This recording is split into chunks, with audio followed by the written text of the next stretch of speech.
G'day and welcome to Queensland Weekender. You know, for any holiday there are a couple of essential ingredients, and for many, number one is food. Well, if that's you, you're in for an absolute treat on today's show because we're going to whet your appetite in paradise, a place known as the food bowl of the tropics. Exotic fruit of every description. Tea, coffee, meat and dairy, you name it. North Queensland does it better than just about anyone. And up here, a terrific place to start a foodie journey is on the Atherton Tablelands. These lush, green, beautiful, fertile plains you see right here, about 700 metres above sea level and about an hour or so west of Cairns. Now this area, super popular with tourists as they're filled with foodie attractions that showcase the region's best produce. To help get my bearings, I'm meeting up with Ashley, who's better known as Food Vixen. She's North Queensland's most followed food blogger. Can I come into your office? Come on in. Thank you. Is this the life of a food blogger? It is, yeah. Lovely to meet you. Take a seat. Are you blogging right now? I'm doing some research actually for a blog on the Tablelands. North Queensland is one of just two major coffee producing regions in the country. So Ashley is researching the local flavours at Coffee Works in the town of Mareeba. I don't think I'm going to sleep till next week now after this. It's delicious. This is all in a day's work for Ashley, who has the enviable task of sampling the very best of North Queensland. It's a big area to cover for one foodie, but I can only try so much, people. Exactly. I can only eat so much, but I give it a red hot go. And high on her list of favourite spots is the Tablelands. There's just heaps of places that you can visit when you come up here, and it's great for the family or couples. You know, you can come up here and spend the day or spend the week, whatever. Just see yourself silly? Yeah, exactly right. The next stop for Ashley is near the town of Malanda, and she's kindly invited me along. What a spot! It's beautiful. It's beautiful, isn't it? Rainforest Bounty was created by Geraldine Maguire, a local grower who saw the potential in farming native fruits in their natural habitat, the rainforest. So the first one we're going to look at is called a Davidson plum, or the Aboriginal name for it is a Ouray plum. Ouray? Ouray, yeah, because every time they found one, it was Ouray. No, I just made that up. Geraldine welcomes guests and she leads educational walking tours. So this is the Davidson plum tree, and the fruit forms up in the branches and then drops onto the ground when it's ripe. So if you'd like to try a little bit, it's very, very sour. Thank you very much.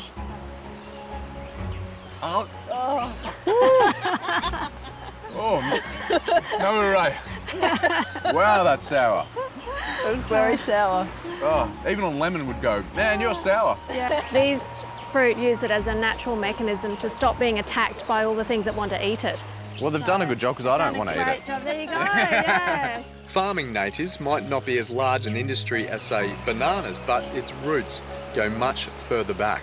Aboriginal people have been in this area for probably 40,000 years, and originally people thought Aboriginal people just hunted and gathered, so just wandered around picking up fruit. But what we've learned over the years by looking at the forest is they actually farmed. That, you know, they selected superior lines of fruits and they put them in areas where it was easy for them to gather them. Wow. Geraldine's native bounty includes lemon aspen, lillipilli and boonji tamarind. They're used to produce her range of delicious condiments which guests are welcome to try and take home. And you will. This is the Davidson plum I tried earlier. I had that sort of face before. Oh, yum. So it's beautiful.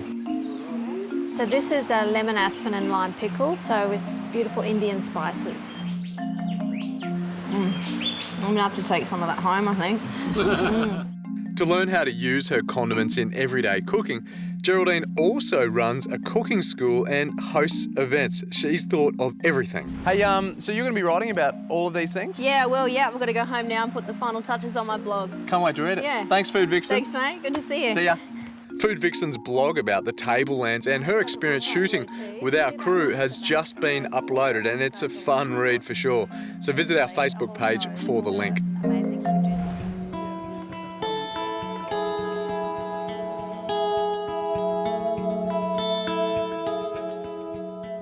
So today I've only really just scratched the surface. You and your taste buds could easily spend a day, 2 or 4 here. So my tip stay a while. And as you're about to see, you'll be very glad you did. Mount Quincan Crater Retreat boasts spectacular views of the tablelands and luxury treehouse accommodation. It's close to all the best foodie destinations and is an ideal base for exploring the region. Well, this is the way to finish a day in the tablelands. Look at that. Rolling green fields forever, and this food. You know, they talk about food miles. This is food meters. All this food here from a farm literally just down the road.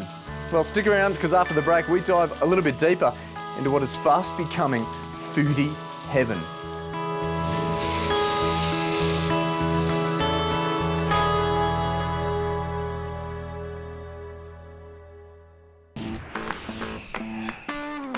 Mitch Humphries is a guy who likes to do things a little differently, which explains why he decided to start a buffalo dairy on the Atherton tablelands. So Mitch is a bona fide pioneer. His buffalo dairy was the first in Queensland and only the second in the country. Now, he puts on these farm tours, which are absolutely fascinating. But the thing is, Mitch only opens the gates once a year, and so my timing is perfect. Mitch welcomes guests in the lead up to the Feast of the Senses Food Festival, which is held every March in Innisfail. His farm is just one stop on the festival's food trail tours, which visit local producers normally off limits to the public. Come on, Chris, I've got something for you to ride. Who's this? This is Ellie. G'day, Ellie. You're a big girl. Mitch has 300 head of riverine buffalo, and he produces around 150,000 litres of milk a year. Where'd this idea come from? Because you're the first in Queensland to do it. I blame the local establishment down the road. Big night on the grog, but... Some of the greatest ideas have been born out of that environment. It was, and I suppose the local farmers didn't think I was serious, and I said I'd go and milk buffaloes. Well, everyone takes him seriously now, because his milk is sought after for its nutritional value and rich taste. I'll do the traditional buffalo cheers.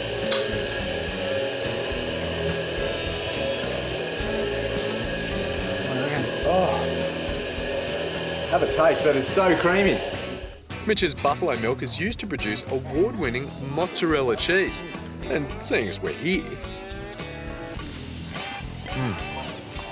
Yeah, so creamy. It's absolutely beautiful. Guests on the behind-the-scenes tour not only enjoy the mozzarella, but Mitch's latest offering. Two words I've never heard put together before, buffalo and veal. Very tender, super juicy. Oh, you're a genius, Mitch. Thanks, Chris.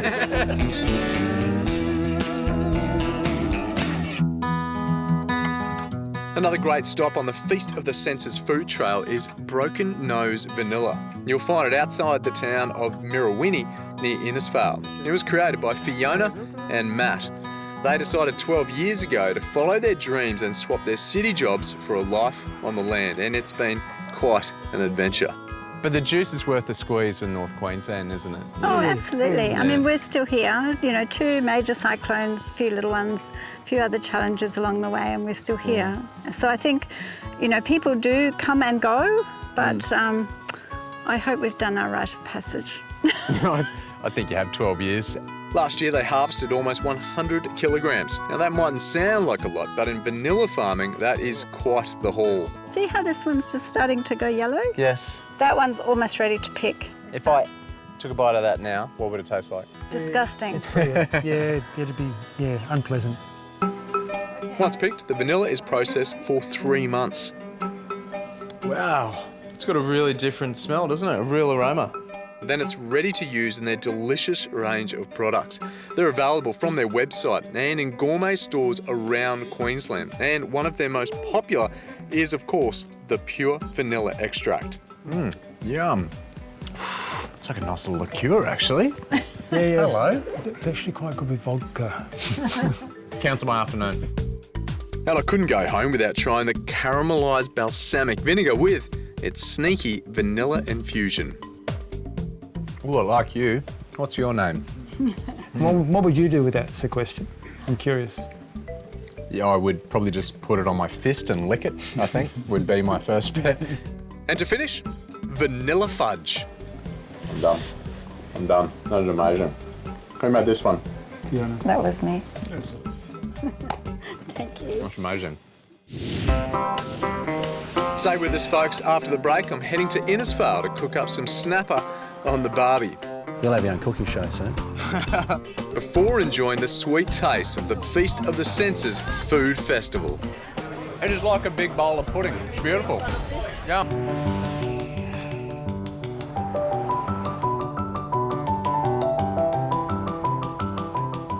Oh, welcome back to Queensland Weekender, and welcome everyone to Innisfail in tropical North Queensland. You know, this place is regarded by many as the Art Deco capital of the country, and it is the capital of the Cassowary Coast. I'm really excited to be here because, much like the Atherton Tablelands, this region is another foodie wonderland. The Cassowary Coast gets its name from its most elusive resident. This is incredible. You never see this animal in the wild, ever. It extends from Innisfail south to Cardwell. And farmers here produce 70% of the country's bananas, and it's the centre of Australia's rare and exotic fruit industry. Another big piece of the food puzzle in the region is seafood. This is what it's all about. Trawlers just like this one operating up and down the Cassowary Coast, sending produce all over the country. And apparently the quality is absolutely magnificent. To sample the local catch, head to Innisfail Seafood. And if you want to know why it's a cut above the rest, well, the manager Ben will let you in on the secret. Well, we've got, World Heritage Rainforest just right behind us. Yeah. We've actually got the Coral Sea, beautiful green zones. We've also got the beautiful blue waters out there. And then plus it's just a unique product. We've got some beautiful tigers, red spots, the bugs, the scallops, and it's all just on our doorstep. Ben loves to share his passion for seafood by holding fun classes for visitors. Today's lesson begins with a how-to on preparing scallops. And what you're going to do, it's like a little cover over the meat here. We're actually just going to push out the cover and our thumb through at the same time. See that there? Oh no, I've made an absolute meal of it. What have you done here? I've just taken off his bum. Listen, it's not as good as the master, but let's fluff him up. We can do anything here. Get council approval for that extension. That's great education for me, which then I would then go to a seafood shop like yours and buy up and use it. Is that kind of what you want to do, or what was the... It really is, because everyone's moving to a ready-made meal these days. Yeah. And, it's a shame because you've got to get your hands into it and really experience it, and then you can really appreciate the food. What's the feedback been like? First word is wow. Yeah. Yeah, oh wow, that's how it's done, or that's what it looks like. And now for an even bigger challenge, filleting a beautiful gold band snapper. So the key to this is obviously recovery of the fillet from the backbone, because Yep. obviously this is what we're selling is the fillet. That's it, look at that beautiful white flesh. Yep, beautiful. Oh, it's not... I haven't left too much on there, I suppose. No, look, I've seen worse. You've done a really good job. What do you think, Obi-Wan? Master.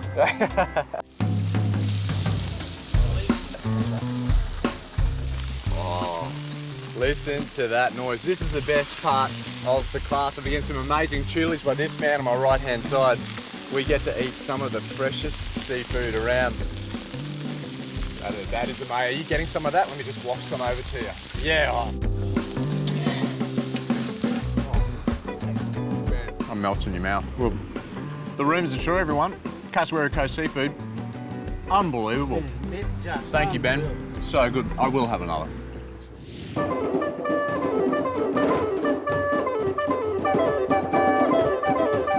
Well, there's so much amazing food on offer in North Queensland. No doubt your mouth is just watering at the prospect and your index finger hovering over the mouse, ready to book your next foodie trip. Before you do so, just hold on. Hold your horses. I'd suggest planning your trip in conjunction with one of the many foodie festivals that are on offer in the region. Exactly what I've done. I'm here for Innisfail's Feast of the Senses. Things are about to ramp up, so I'll see you after the break.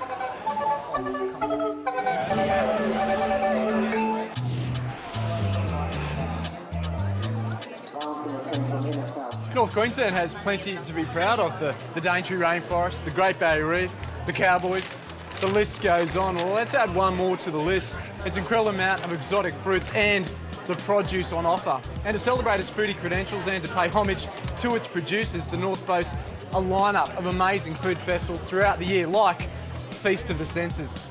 Every March, thousands from around the state descend on Innisfail for a weekend of tropical flavours and entertainment. We've got people from Bundaberg, we've got people who've got in their caravan, brought their caravans up from Brisbane to come and see us this year, and they're actually visiting us. So we've become a destination event. Kirsty Densmore is the festival manager.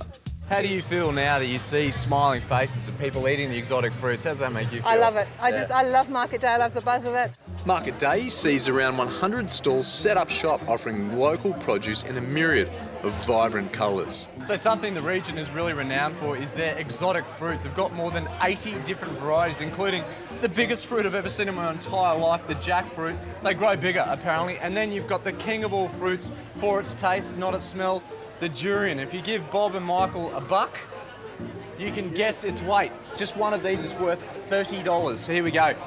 7.2 kilos. Good luck.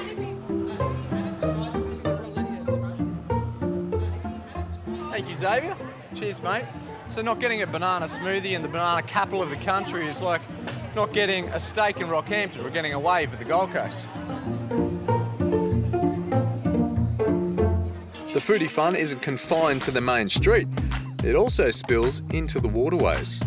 So on a normal day, Snapping Tours is running river cruises on the Johnstone River, spotting crocs. But during the festival, crocs are out and local wine, cheese and chocolate are in, which is way better, in my opinion, isn't it, folks? Unless Vince is fattening us up for the crocs. Yeah, hang on, Polly, the crocs. You better just wait there till they fill their stomachs up a bit more. I've had enough cheese, Vince, thank you.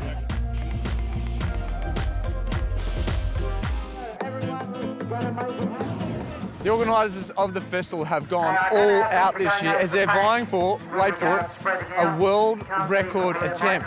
What do they need for this? Well, the ingredients are 46,000 bananas, 2,000 litres of ice cream and topping.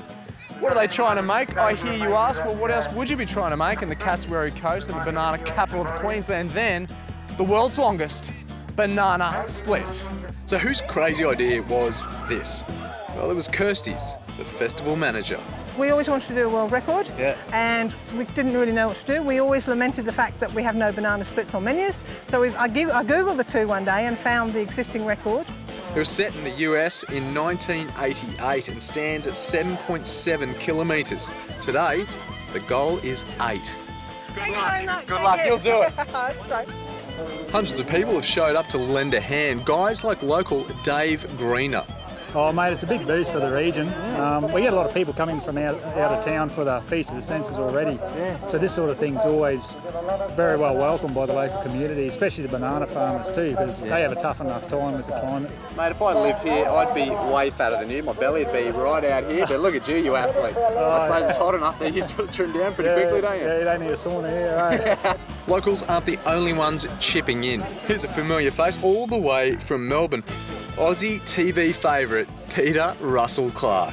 Mate, in your travels, I can only imagine some of the stuff that you've had to do for TV and everything else. Never anything like this. Yeah, I was going to say, really? Does this top it?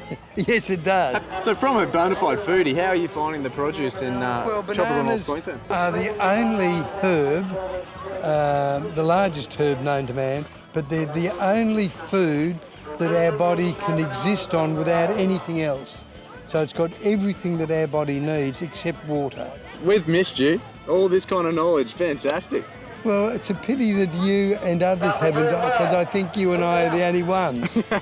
And not to be outdone, here's a bloke all the way from Canberra. We've got a lot to celebrate in this region, and we've been talking about the food, the produce, anything that sort of, gets your mind sort of, or your tummy growling when you think of the produce of North Queensland. I love bananas and I love beef, so I'm right at home in North Queensland. I'm just a little bit worried about how much we got to eat. I've got Canadian up there, one of my colleagues, and he's a bit of an advertisement for eating, but I don't even think even he's going to go real well after 20 bananas. With mates like that, eh? Now the ice cream is out, banana split is in its final stages. You're doing such a good job. Oh, don't forget that one over there. Once the tropical fruit is on, we're done. It's judgment time. It's my privilege to be here today as an officially authorised Guinness World Records adjudicator. 8,040 metres of banana split has been made today. My pleased to announce that you have today set a new Guinness